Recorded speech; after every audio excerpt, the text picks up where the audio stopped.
live do João.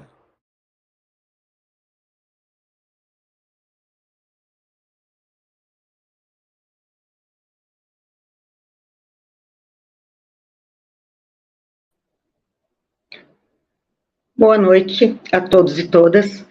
Sejam bem-vindos a mais uma live do João, programa feito em parceria da Escola João Amazonas com a TV Grabois. Eu sou Sandra Cabaleiro, sou membro do Núcleo de Estado e Classes e da Direção Estadual da Escola João Amazonas, aqui de São Paulo. E hoje, no programa, nós teremos como tema a questão militar e a defesa nacional, tema que será desenvolvido pelo professor doutor Manuel Domingos Neto. Boa noite, professor, seja muito bem-vindo. Uma alegria, Sandra. Uma alegria estar com você e com todos os que acompanham. Desde já a gente agradece muito a sua presença. Nós sabemos que o senhor tem sido muito solicitado, né, por ser um especialista em questões militares. E o professor Manuel Domingos, ele é doutor em História pela Universidade de Paris, foi professor da Universidade Federal do Ceará e da Universidade Federal Fluminense. Foi dirigente do CNPq, vice-presidente do CNPq e fundador da ABED, Associação Brasileira de Estudos de Defesa. Por isso, ninguém melhor do que ele para tratar, né, do tema que nós estamos propondo essa noite, repetindo a questão militar e a defesa nacional. Ele que também está lançando o livro O que Fazer com o Militar? Pergunta bastante simples de ser respondida, né, no contexto que nós vivemos. E eu suponho que muitos de vocês que estão nos assistindo, quando pensam nos militares, pensam no governo Bolsonaro, né, onde milhares de militares ocuparam cargos na administração pública, e falar milhares não é exagero, desde a administração burocrática, até passando pela triste presença do Pazuello no Ministério da Saúde, além do que nós estamos acompanhando nas investigações que colocam os militares no centro do golpe, da tentativa de golpe de 8 de janeiro, e também, né, em várias denúncias de corrupção que envolvem o ex-presidente Bolsonaro. Só que a questão militar no Brasil é muito mais profunda, né? Ela está na raiz do país. Se nós pensarmos, por exemplo, no período imperial, onde o exército era utilizado para reprimir rebeliões, né, era utilizado contra o próprio povo, desde rebeliões de escravos até rebeliões mais elitizadas, como a Guerra dos Farrapos. Depois, na República Velha, nós tivemos o movimento tenentista, e parte desses tenentes atuaram ativamente no governo Getúlio Vargas. Nos anos 50, 60, várias tentativas de golpe, até a efetivação do golpe militar em 1964, e 21 anos, né, da ditadura civil-militar. Por isso é uma questão extremamente complexa, né, essa presença constante dos militares na política brasileira, e como lidar com isso, né, um país que se pretende soberano necessita das Forças Armadas, mas como lidar com essa questão da presença constante dos militares na nossa política. Então, sem mais delongas, eu passo a palavra para o professor Manuel Domingos, que vai ter aí uns 30, 40 minutos para fazer as suas colocações. Você pode enviar perguntas pelo chat do YouTube e, à medida do possível, nós estaremos encaminhando ao professor. Então, professor Manuel, fique à vontade. É um prazer recebê-lo aqui na live do João. É uma grande satisfação, Sandra, poder participar dessa atividade da Fundação Maurício Grabois, conversar com meus queridos companheiros. Eu não gosto da expressão questão militar. Ela é muito imprecisa. O militar é um ponto de uma coisa muito mais ampla, que é o Estado e a política pública designada hoje como defesa nacional. Então, eu acredito que seja interessante nós refletirmos sobre defesa nacional e, dentro dessa reflexão, situar o militar. A questão, a rigor, seria a defesa nacional. Isso alarga a nossa capacidade de compreender o papel do próprio militar. Eu começaria dizendo isso, que defesa nacional é uma política pública de amplo espectro. Ela atinge tudo quanto é atividade do Estado, ela se embrenha na sociedade, ela é inescapável. É impossível nós pensarmos em Estado, em ordem social, sem pensarmos em defesa nacional. Isso vem de longe, isso não é coisa de agora. Quando eu falo que é de largo espectro essa política pública, talvez alguns não percebam. Então, eu vou exemplificar com muita brevidade. Por exemplo, diplomacia, política externa, sem pau de fogo, sem arma, sem capacidade militar, é retórica. É retórica. As nações e os estados se estruturam sempre uns em função dos outros e há uma relação de força aí. Falar em ordem mundial, por exemplo. O Brasil se inserir na ordem mundial. Sem capacidade de dissuadir potências estrangeiras, quaisquer que sejam, sabe, é impensável. Se nós falarmos em política de fronteira, por exemplo, é difícil não ter em conta a defesa nacional. Política de fronteira. As fronteiras entre estados são estabelecidas de forma discricionária. Não tem nada de natural, de processos naturais aí nisso. Isso é estabelecido na base da força. É um arbítrio. Um arbítrio. E ainda hoje o mundo luta, o mundo briga por conta de fronteiras, já que envolve recursos naturais, mercados, né? Falar em política científica dissociada de defesa nacional é pilhéria, é brincadeira. Porque que puxa o desenvolvimento, que tem puxado ao longo da experiência milenar da história, tem sido a busca de força, né? A busca da força fez com que se desenvolvesse a engenharia. O termo engenharia civil serve para distinguir um momento, um largo momento histórico, até dois séculos atrás, existia apenas a engenharia militar. Não havia outra. Engenharia é digamos assim, um campo científico, técnico, apropriado pelo militar, desenvolvido pelo militar. Se nós pensarmos em saúde pública, por exemplo, tem alguma coisa a ver com a defesa? Claro que tem. Tem tudo a ver, porque no embate entre sociedades e estados, a experiência milenar, mais uma vez, experiência milenar, indica que a primeira providência, quando você quer disputar, é enfraquecer o outro, disseminando doenças, epidemias. Isso foi corrente ao longo da história.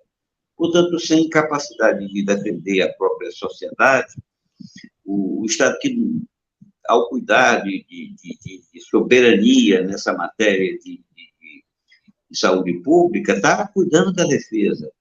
E a educação, e por aí vai, sabe? Meio ambiente.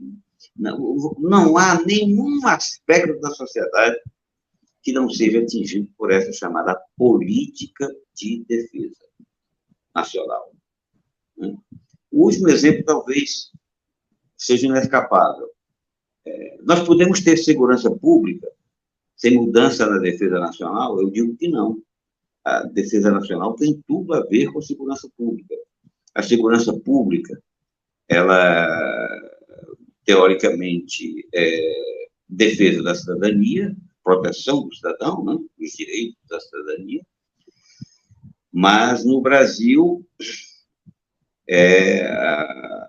a defesa nacional concebe o cidadão como inimigo, posto que entrega ao Exército, à Marinha e à Aeronáutica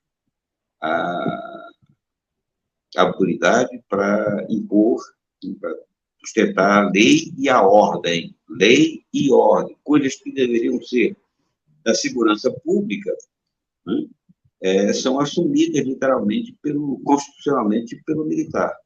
Portanto, acho que fico por aqui e creio ter apresentado o exemplo bastante para revelar que as pessoas compreendam que, ao tratar do militar, né, ou da defesa nacional, nós estamos tratando de uma política muito ampla. Passo para o segundo ponto. Vocês acreditam que eu mexi no meu relógio aqui e ele parou. Então, eu estou sem o relógio aqui, ao tirar aqui, então eu perdi a noção. Sandra, por obséquio. Eu aviso. Pode, quando é uns 30 minutos, eu aviso. Joia, joia. O importante é o vai e vem, né? A conversa com quem nos escuta, com quem nos acompanha. Bom, eu acho que a defesa nacional não presta. Nunca prestou. Nunca tivemos, efetivamente, defesa nacional. O Brasil, militarmente, é um grande protetorado. Primeiro, era um protetorado do Reino Unido, que mandava na ordem mundial até a Segunda Guerra, até a Primeira Guerra, pelo menos. Depois tivemos um intermezzo aí de indefinição da ordem por umas 2 guerras mundiais, e, finalmente, a preponderância dos Estados Unidos. Nós não temos defesa nacional que preste. A defesa nacional, a capacidade nossa de dissuadir potências interessadas é irrisória. Por quê? E por que eu digo que é protetorado, que o Brasil militarmente é um protetorado? Porque o Exército, a Marinha e a Aeronáutica são incapazes de agir sem o suporte, sem o apoio, sem a chancela norte-americana, estadunidense. Se o Pentágono quiser suprimir, aí, digamos, as peças para manutenção de aeronaves, ele suspende e acabou-se, nós não voamos. A aeronáutica não voa. Né? Se quiser suspender aí os contratos relativos à cibernética, ao equipamento da Marinha, também não funciona, nada funciona. Nada funcionará, né, porque nós somos um país militarmente dependente dos Estados Unidos. E se, por acaso, na ocasião que o Brasil quiser optar, seja por se equipar com outros fornecedores, aí o Brasil entra no eixo do mal. O Brasil será imediatamente tomado como inimigo dos Estados Unidos. Se quisermos também desenvolver força própria, que é o correto, que é o que eu defendo, força própria, olha, não tem explicação para o Brasil, com sua capacidade econômica, sua capacidade tecnológica, sabe, seu aparato, sua capacidade industrial, não dispor de míssil hipersônico, não dispor de lançadores de satélites próprios, não dispor de capacidade cibernética para defender as comunicações, não dispor de capacidade de vigilância, de observação. Não se justifica isso. Se tivéssemos desenvolvido esse negócio de comprar avião na Europa, encomendar submarino aí fora e tudo, não dá. Não dá. Esse é o problema, essa é a questão que nós precisamos nos ater, nós que queremos um Brasil independente e democrático. O primeiro ponto, eu concebo uma defesa nacional que tenha como viga mestra a união dos brasileiros, a coesão nacional. Portanto, a viga mestra da defesa é a superação das brutais desigualdades, da fragmentação da sociedade. Nós temos uma sociedade fragmentada. A superação disso, dessa fragmentação, ou pelo menos a atenuação disso, é o ponto maior da defesa nacional. E quem é contra isso? Os militares. Os militares reagem, eles estigmatizam os reformadores sociais. Comunista, para ele, é besta-fera. Comunista é besta-fera. A não ser os comunistas que, por acaso, fiquem puxando o saco do militar. E nós sabemos que isso existe.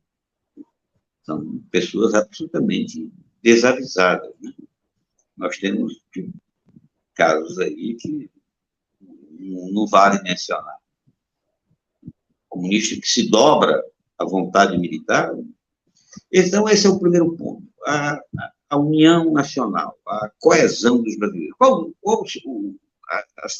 As outras grandes escoras da defesa nacional? É a amizade com os vizinhos. País que mantém amizade, que mantém parceria, ele está mais defendido. E país que mantém tensões, ele é mais fragilizado. A amizade com os vizinhos é fundamental, inclusive para nós desenvolvermos cooperativamente capacidade técnica de defesa. Por exemplo, o Brasil podia fazer barcos com o Chile, poderia juntar forças para fazer satélites arretados com a Argentina, e assim vai. Esse é o caminho. Então, primeiro, coesão nacional. Segundo, amizade com os vizinhos. Terceiro, capacidade científica, técnica e industrial própria. Cada vez que o Brasil tenta fazer alguma coisa, os Estados Unidos reagem e não deixa. Não deixa. A luta vem de longo tempo e os militares já desistiram disso há muito tempo. Eles exerceram algum papel no passado. Todos os militares que exerceram papel no passado saíram no sentido de desenvolver capacidade técnico-científica, saíram estigmatizados. O mais conhecido deles talvez tenha sido o almirante Álvaro Alberto, que buscou fazer a bomba, não conseguiu, a bomba atômica, não conseguiu, mas disso resultou o CNPq, que é uma agência de fomento, a principal agência de fomento ao desenvolvimento científico e tecnológico do Brasil. Vocês sabem que o Álvaro Alberto terminou, foi descartado como corrupto, como bandido. Nós temos outro exemplo também, um brigadeiro, Casimiro de Abreu. Sabe como a aeronáutica lembra o Casimiro de Abreu, que desenvolveu lá aquelas coisas lá na aeronáutica, o Centro Tecnológico da Aeronáutica, o ITA, ele é lembrado como a grande lembrança dele, da parte dos militares, não da parte da sociedade, né? Não da nossa parte. Né? Os militares o enaltecem como sendo ele e o Eduardo Gomes os primeiros pilotos do Correio Aéreo Nacional. Vejam que distorção absurda. A outra grande escola, né? Eu falei em coesão, né? Nacional, união dos brasileiros, eu falei em amizade com os vizinhos, eu falei em desenvolvimento científico e tecnológico, e eu falo, finalmente, em corporações militares, em instrumentos militares. Daí, Sandra, o fato de eu nunca usar o termo questão militar, eu uso questão de defesa nacional, porque as corporações militares representam um item do sistema de defesa nacional. Eu sustento a necessidade de nós termos uma nova concepção, desenvolvermos o nome do meu livro, subtítulo do meu livro é Está aqui o livro, né?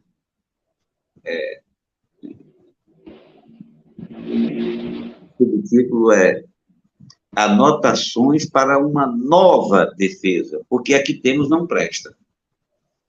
Aqui temos não presta. Como fazer essa reforma? Como proceder? Olha, é um desafio gigantesco. Eu não pretendo esgotar a matéria, cabem muitos estudos, mas eu anoto algumas proposições que, para mim, são inequívocas, sabe? São consolidadas. Vou mencionar aqui alguns exemplos para... acho que eu já estou falando há muito tempo, estou doido para ver as perguntas de vocês, as intervenções, as ponderações. Eu poderia falar aqui direto muito tempo, mas acho que não tem vantagem nenhuma nisso. O melhor é a conversa, o melhor é o diálogo. Mas eu digo algumas coisas fundamentais. Por exemplo, liquidar com a noção de inimigo interno. Suprimir completamente isso. Por quê? Você não pode tratar o brasileiro como inimigo. Isso fere a noção de coesão nacional. A cidadania ela tem que ser protegida. Inimigo é o estrangeiro agressor. Enquanto houver isso, não teremos nem defesa nacional, nem segurança pública, porque a polícia vai tratar o brasileiro como inimigo, usando um instrumento pesado, fazendo essa desgraceira toda aí que faz, né? Nós temos aí os estados, todo o Brasil já contaminado com a degradação, e isso é uma coisa muito antiga. Então, um primeiro ponto para a mudança das corporações é esse. O segundo ponto, por incrível que pareça, não tem nada a ver com os militares, tem a ver com a própria sociedade civil. Nós precisamos estudar os militares. É preciso o governo gastar dinheiro, CNPq, a CAPES, o Ministério da Educação, para estudar os militares. Essa é a razão pela qual, há muitos anos atrás, eu propus a criação da Associação Brasileira de Estudos de Defesa, uma entidade científica. Que a ilusão, o poder político, dominar ou comandar corporações militares, se ele não as conhece, você pode comandar o que você não conhece? E sobre as Forças Armadas, há mais perguntas do que respostas. A gente não sabe coisas elementares das Forças Armadas. Eu estudo isso há muitos anos e digo com franqueza para vocês. Alguns dos meus colegas reagem dizendo assim, Manuel, você está desconsiderando os nossos estudos. Não, eu considero e prezo muito os meus colegas, bato palma para eles, sou amigo de todos, menos dos que puxam o saco. Menos dos que têm medo de militar. Intelectual não pode ter medo de militar. Sabe? Democrata não pode ter medo de militar.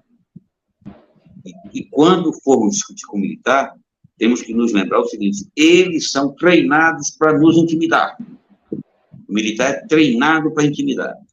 Quem assistiu o debate na Comissão de Constituição e Justiça na Câmara, uns 2 ou 3 meses atrás, viu como foi que o general Etchegória me tratou. Ele chegou e disse desse jeito, está dizendo que eu estou mentindo? Acolá eu sabia que o sujeito estava querendo me intimidar. A minha única resposta é o seguinte, olha, general, eu falo claro.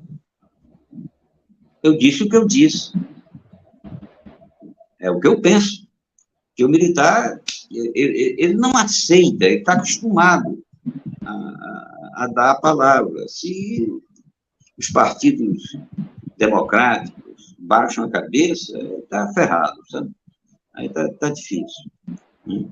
E, particularmente, os partidos democráticos de esquerda. Então, é isso. A primeira iniciativa é ter capacidade de estudo. Há outros 100 pontos aí que nós podemos alinhar. Por exemplo, o recrutamento militar obrigatório. Precisa ser completamente revisto. A esquerda diz desse jeito, é para mudar a formação do militar. Mas a esquerda não compreende que o militar não se forma em sala de aula. O militar se forma através de rituais simbólicos, de comemoração de efemérides. O militar, desde sempre, isso vem de Platão, há não sei quantos anos atrás, da Grécia Antiga, a teorização sobre isso.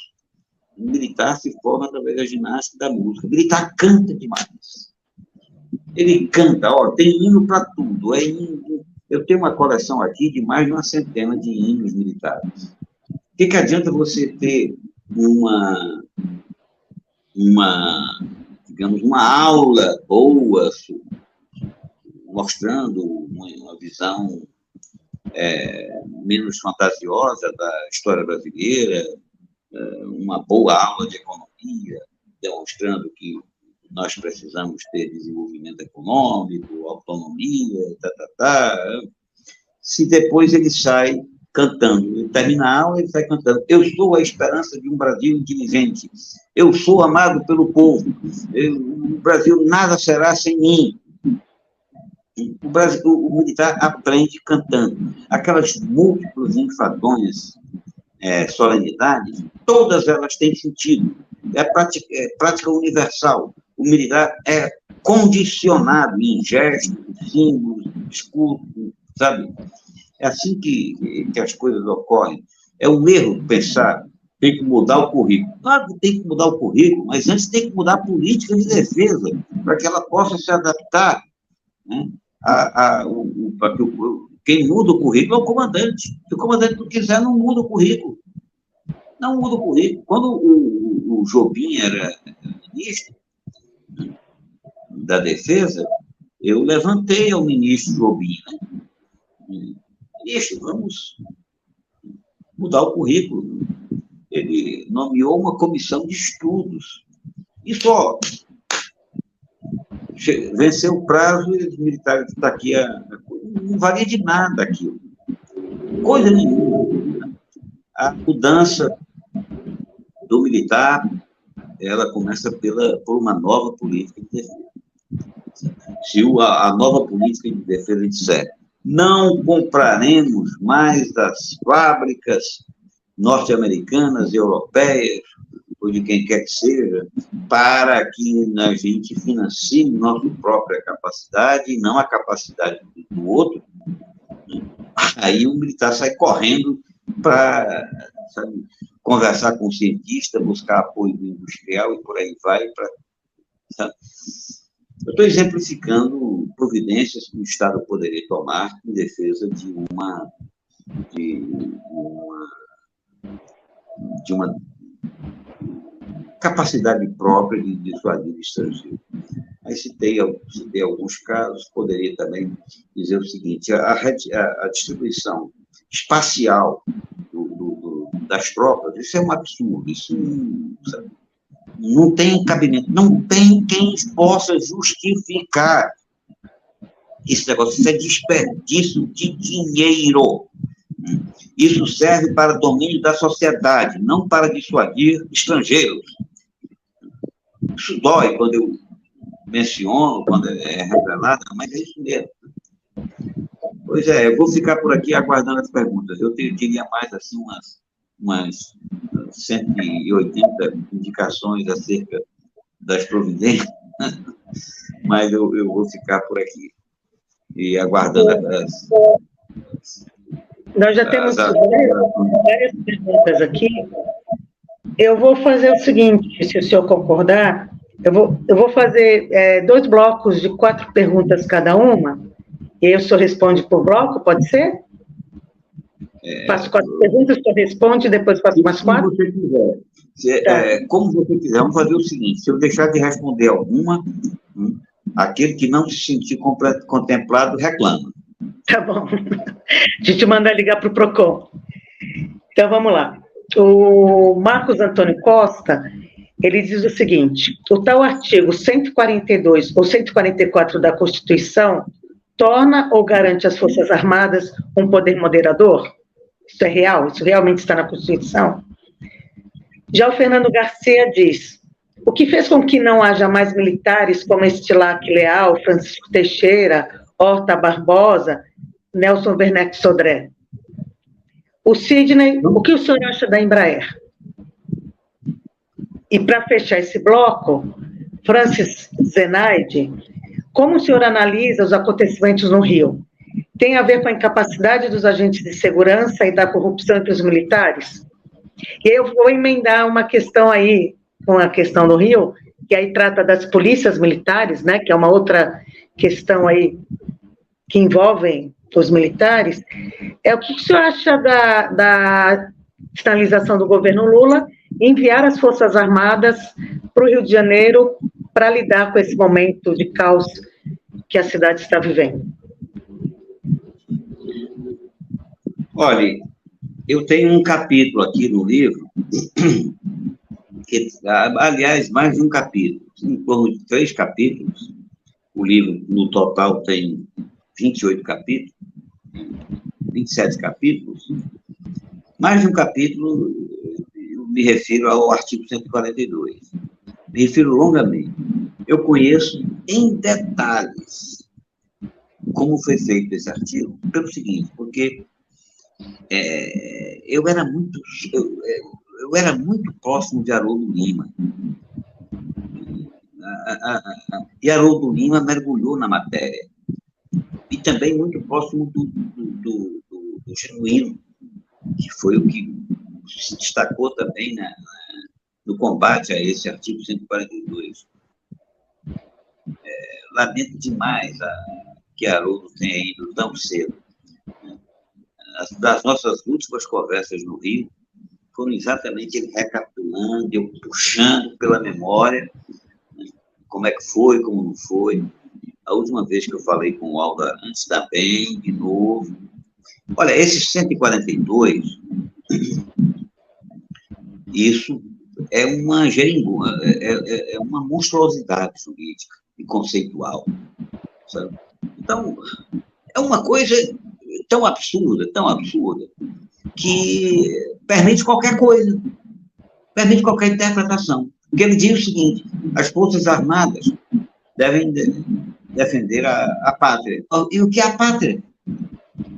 O que é a pátria? Se é para defender a pátria, ninguém mais defende a pátria, só as Forças Armadas. Sabe? Aí depois tem esse negócio de lei e de ordem, que também são duas coisas abstratas e pouco definidas. Mas o fato é que eu considero que a mudança, quem tem a força pode interpretar do jeito que quiser, pode até dizer aí que é poder moderador, que é isso, que é aquilo, que como os infantes falam, que são a alma do Brasil, de não sei o quê. Sabe? O que nós precisamos é mudar esse artigo e dizer simplesmente: as Forças Armadas servem para dissuadir agressor estrangeiro, preparar a dissuasão, né, de eventual agressor estrangeiro. Acabou. Polícia militar é militar. Polícia lida com a cidadania, ela não precisa de armamentos pesados, ela não precisa dessa tropa de infantaria, nós não estamos mais na época de Canudos, nós temos que superar essa época, né? Nós não temos... A polícia não deve entrar em guerra com o povo, como se faz hoje, com os pobres, sabe? Nós não podemos ter uma segurança para a população, nem uma segurança nacional, se por acaso prevalecer esse artigo 142 e o artigo 144, que trata da segurança pública. Então, as duas coisas estão ligadas, né? Segurança pública e defesa nacional. Por mais que tem que separar, é inconcebível separar. Alguém perguntou: cadê os nacionalistas? Onde foram parar os nacionalistas? Sabe quem é que eu me lembro? Quem foi que perguntou? Foi o Francisco, foi? Foi o Fernando. Fernando Garcia, Ele cita o Estilac Leal, Francisco Teixeira, o Horta Barbosa e o Nelson Werneck Sodré. Haroldo se falava demais, né? Haroldo falava, inclusive, do Felicíssimo Cardoso. A lista é grande, mas mesmo sendo grande, é minoritária, absolutamente minoritária. Essa pergunta já me foi feita, francamente, umas 10 vezes pelo mesmo jornalista, que é um dos jornalistas mais brilhantes do Brasil, o Luiz Nassif. Ele é intrigado com esse negócio, e realmente é intrigante. A resposta não é fácil, Fernando, mas eu sustento aqui no livro, né, eu sustento o seguinte, também não estou formulando isso de última hora, tá? Isso eu penso há muito tempo. Eu parto do princípio da modernização. A modernização da estrutura militar, das corporações militares,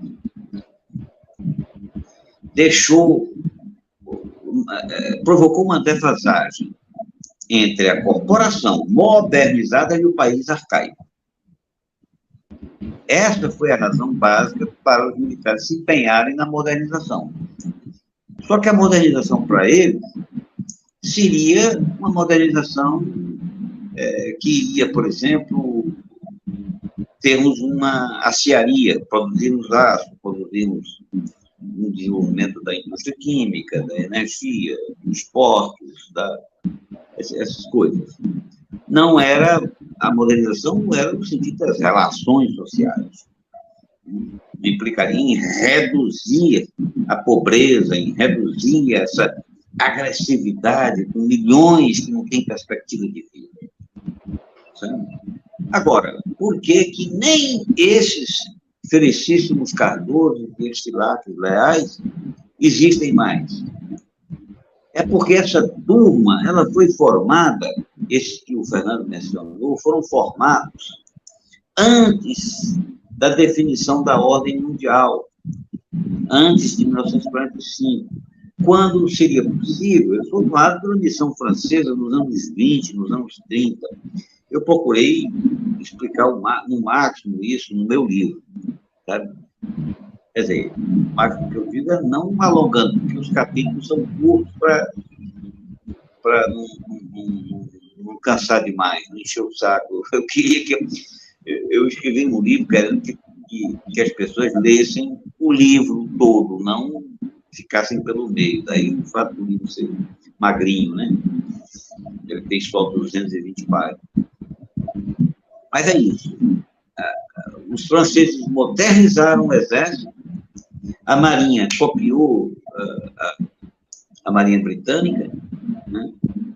Havia uma indefinição da ordem, ou havia a opção germânica, logo apareceu a opção norte-americana ou estadunidense. Então, esses oficiais foram todos formados com uma certa liberdade, né, de atrelamento, né? Não havia unidade. Depois de 45, isso acabou. Porque aí é o seguinte, a doutrina, a ideologia, o posicionamento político foi permanentemente unificado. Nelson Werneck Sodré, que eu conheci pessoalmente, que me deu muita corda para remexer nos arquivos quando eu era estudante em Paris, né?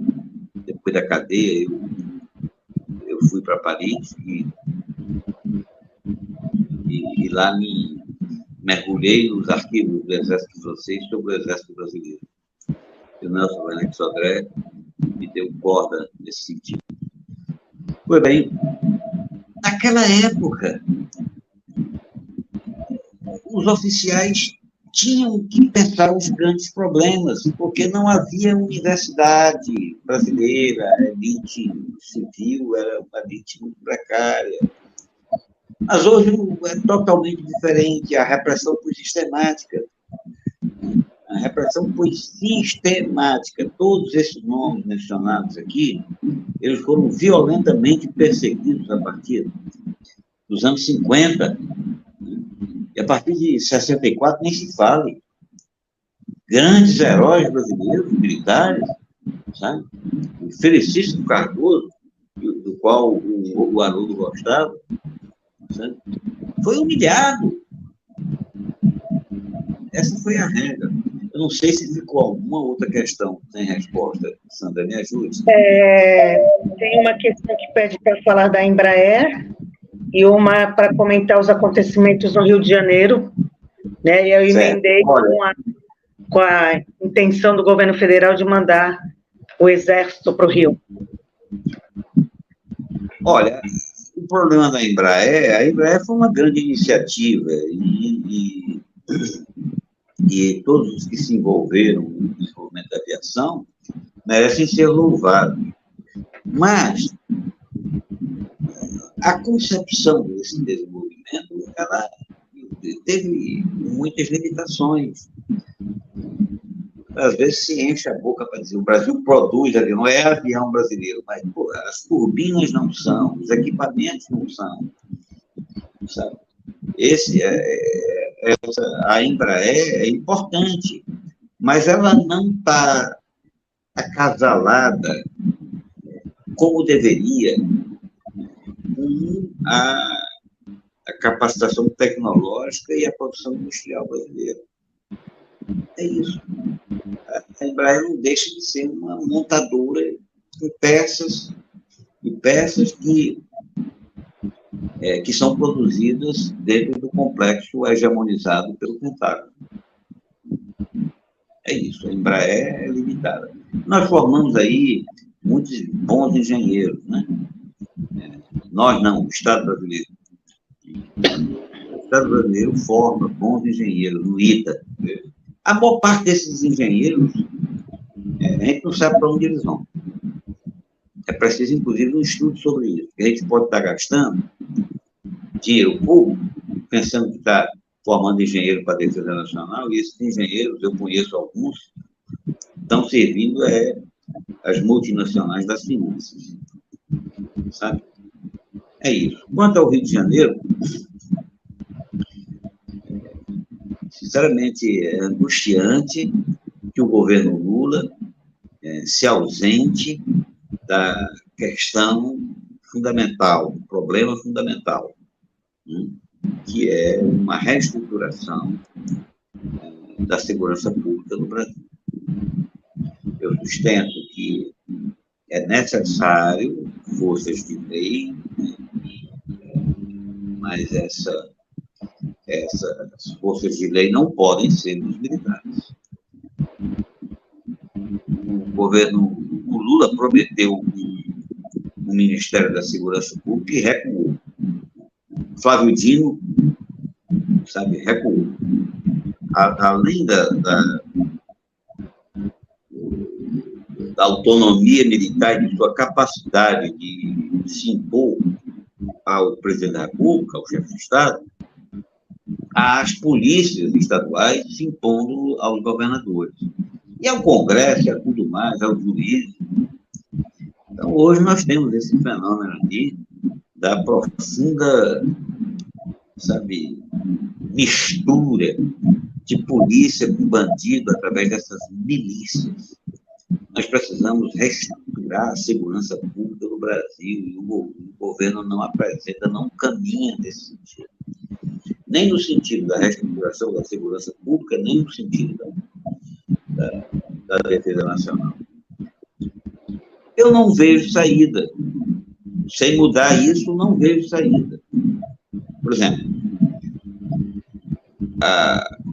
nós sabemos, certo, dado o domínio público, que as facções criminosas são recrutadas nas prisões. São recrutadas a população carcerária brasileira, que vive em condições subhumanas, é o campo fértil desse negócio. Por que não se desmonta isso? Parece tabu essa história. A maior parte desse pessoal é preso por crime secundário, por crime sem pouca relevância. O sujeito que vende algum algumas gramas de maconha aí, tá cheio de cadeia, tá cheio. A polícia, o Estado está jogando esse garoto, normalmente pobre, preto, né, e negro, né, para o crime. O crime. É isso. Se desmonta esse negócio. O ministro Silvio Almeida quis se mexer para verificar os direitos humanos dentro desse sistema presidiário e logo foi contido. Então, eu acho que o governo patina na matéria, sabe? Acho que vai se agravar, as facções aí e as milícias têm um poder exacerbado no Brasil, elas estão presentes, elas têm representantes nos parlamentos estaduais, federais. Para mim, o melhor autor sobre segurança pública é o Luiz Eduardo Soares. Um amigo querido, nós temos conversado muito, compreendemos que as duas reformas, a reforma da segurança pública e a reforma da defesa, precisam ser encaradas simultaneamente.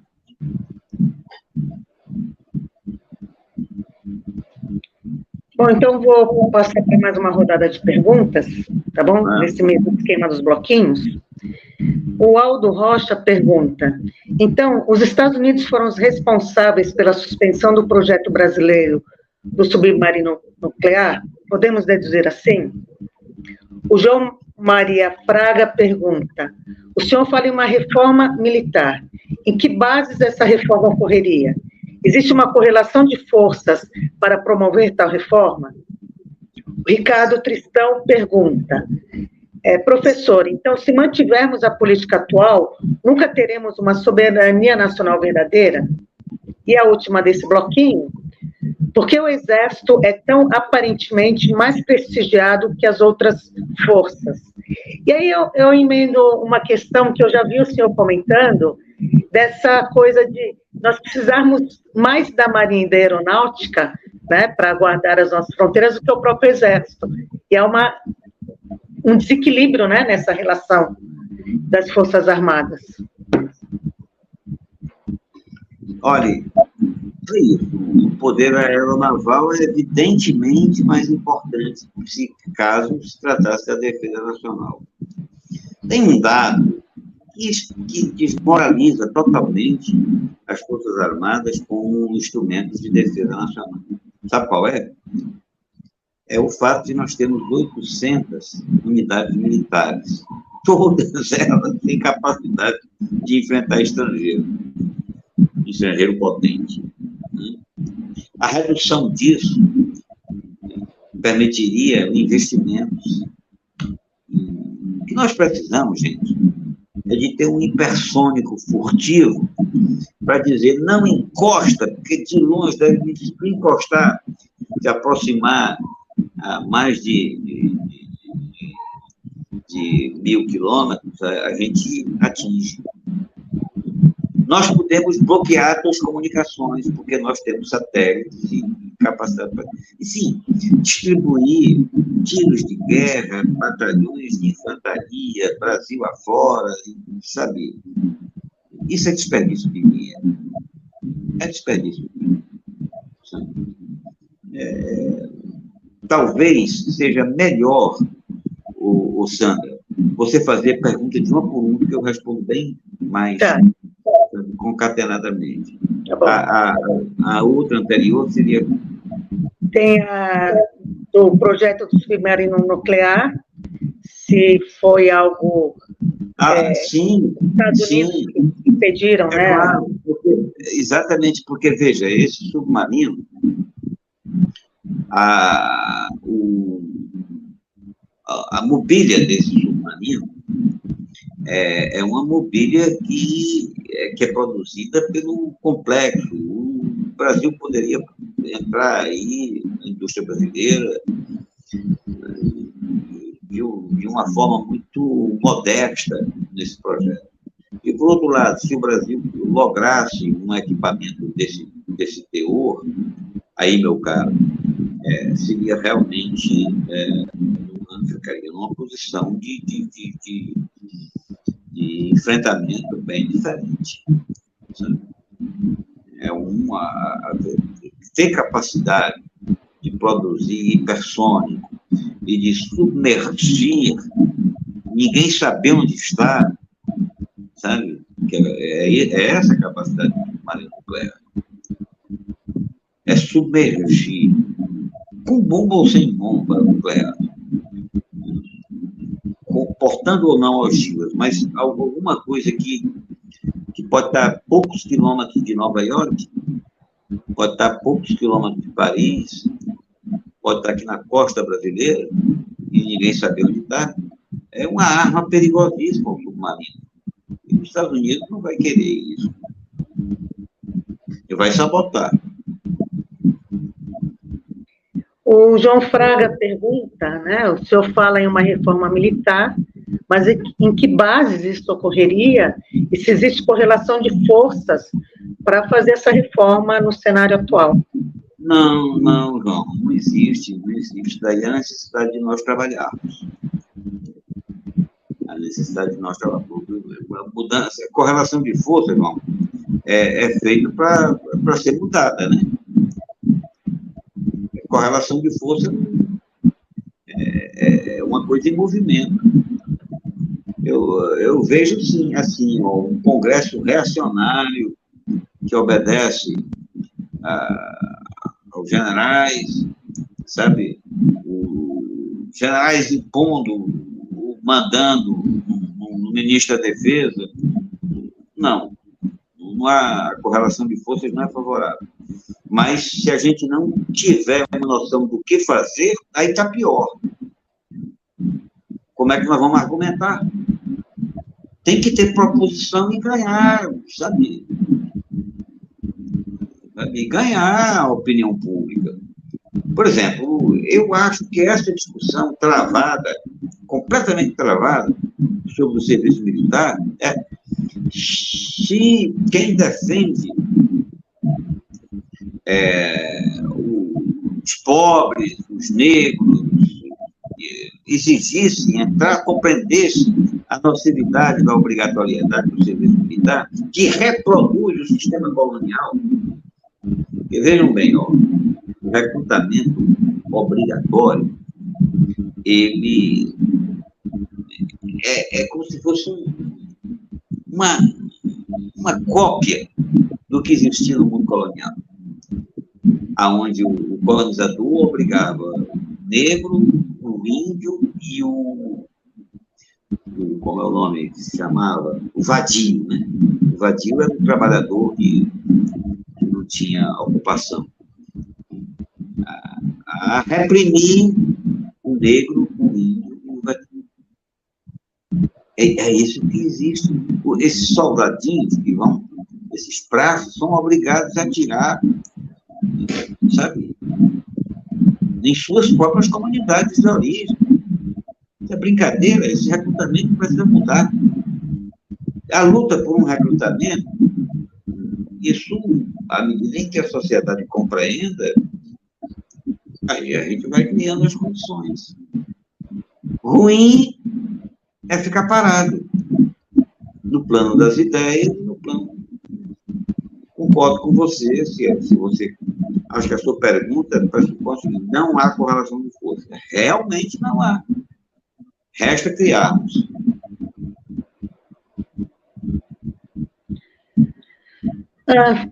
Tem inúmeras perguntas aqui, tá? Então, se eu sinta-se à vontade para quando atingir o teto aí do seu tempo, tá? Porque senão a gente vai virar... Vamos falar mais uns 10 minutos, sabe por quê? Tá. Porque eu já participei, essa é a 4ª atividade do dia e eu estou precisando... Eu imagino que o senhor deve estar bastante cansado. Então, vamos aqui. O Valdir Porfírio, por que os comunicados são tidos pelas Forças Armadas como os principais inimigos? Eu não entendi a pergunta. Será que ele quis dizer comunistas e entrou comunicados aqui? Bom, tem o João Fraga que fala o que o senhor chama de transtorno de personalidade funcional das Forças Armadas. Maravilha. Quando você tem uma missão, sabe o que fazer, você está equilibrado. Agora, quando você se mete a fazer tudo, você não tem personalidade. O militar, ele age como policial, ele age como assistente social, ele age como produtor, ele age como planejador econômico, como isso, como aquilo, enfim. Ele faz tudo. O militar se mete à guarda costeira, a polícia de fronteira, gente. Tem cabimento um aparato tão caro para policiar a fronteira? A polícia de fronteira, para reprimir as ilicitudes, sabe? O militar é um perturbado funcional. Até o urna ele quer cuidar, gente. Isso é perturbação, é transtorno de personalidade.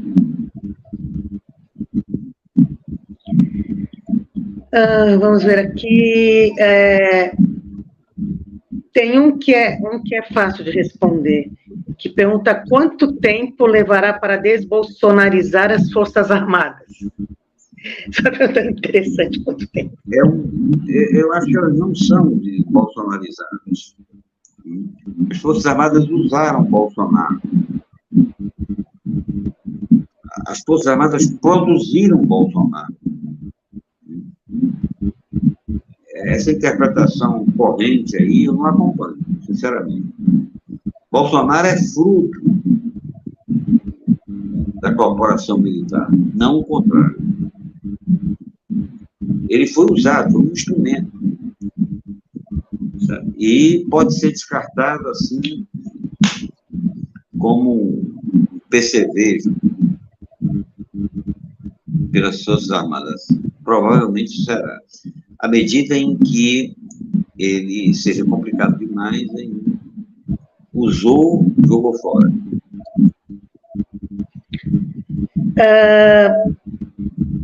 Eu vou fazer mais uma pergunta, e aí eu vou deixar também o senhor fazer as considerações finais. E uma questão que eu queria que o senhor dissesse para a gente, onde é que a gente encontra o livro? Eu tenho procurado online e não estou encontrando. Então, onde é que a gente consegue comprar o livro? Então, a última pergunta, olha, eu peço desculpas para quem enviou, perguntas são muitas, a gente não tem como responder a todas, né? Então, aquela coisa de selecionar que é sempre uma tarefa inglória, né? O Sidney pergunta, o Almirante Otton é nacionalista? É nacionalista. É nacionalista. Se não fosse, se ele agisse em prol do poderio estadunidense, ele estaria solto. Provavelmente ele seria senador, como esse outro que foi eleito lá. Sabe? O Otton é um nacionalista. Aqui eu não estou dizendo se ele é honesto, se ele é desonesto, mas o Otton ajudou objetivamente daquelas condições que eu falei para nós termos a defesa nacional, que é ampliar a capacidade tecnológica e industrial. O Otton foi capaz disso. O Almirante Otton deveria ser enaltecido e não ser pisoteado como ele foi nessa onda, sabe, nessa onda absurda. Quanto à compra do livro, acessem o gabinete de leitura. Eu estou falando de Parnaíba, que eu tento montar um centro cultural. Essa é a razão pela qual o livro foi publicado aqui. O esquema não é um esquema comercial muito consolidado, mas o livro está quase se esgotando. Os 1.000 exemplares, não sei quantos existem ainda, mas vocês receberão pelo correio, do SEDEX, né? O SEDEX, rapidamente. Eu não sei como é o link, tem um negócio de link aí. Eu vou fazer o seguinte, eu vou mandar aí, pela coisa e você distribui aí. Eu passo o link, né, pelo WhatsApp e depois vocês distribuem aí para todo mundo, para a equipe toda. Tá joia? Fica fácil. Perfeito. Assim, nós estamos pensando aqui em uma reimpressão do livro, né, mas ainda não está deliberado. O fato é que ainda tem disponível aí, talvez, alguns exemplares, não sei quantos. Pois é isso. Gente, é uma alegria danada poder conversar com vocês. Acho que é uma militância necessária ao Brasil, essa que cuida dos instrumentos de força do Estado. O Estado brasileiro precisa mudar. Ele não foi feito para a democracia, não foi feito para ajudar a sociedade. O Estado brasileiro é um Estado dependente, ele precisa ser transformado, e um dos pontos de sua transformação são seus instrumentos de força, tanto as corporações militares quanto as corporações policiais. É claro que o conjunto do aparelho do Estado precisa ser mudado. Mas essa discussão, ela teve atravancada no Brasil, e nós precisamos desatravancar. Nós precisamos investir sério na concepção disso. E isso passa, como repetindo o que eu já falei anteriormente, passa por uma nova concepção de defesa nacional. Obrigadíssimo pela atenção de todos. Sandra, qualquer coisa nós podemos voltar a conversar de novo. Tá? Eu agradeço imensamente a sua presença. Peço desculpas de novo para aqueles que enviaram perguntas, mas não foram possíveis de serem feitas. O professor, como ele mesmo disse, ele está num dia com vários compromissos, e mesmo assim esteve aqui com a gente, então nós temos muito que agradecer. Esse é um debate que não se encerra aqui, um debate fundamental para os destinos do país. É muito importante ter pessoas como o senhor pensando esse tema, debatendo, escrevendo a esse respeito, que mais espaços se abram para que a gente possa discutir essa questão. Tá? Então, uma ótima noite para o senhor, uma ótima noite para quem nos acompanhou até agora. Muito obrigada a todos. E na nossa próxima conversa, você vai parar de me chamar de senhor. Tá, prometo. Tchau. Boa noite, pessoal.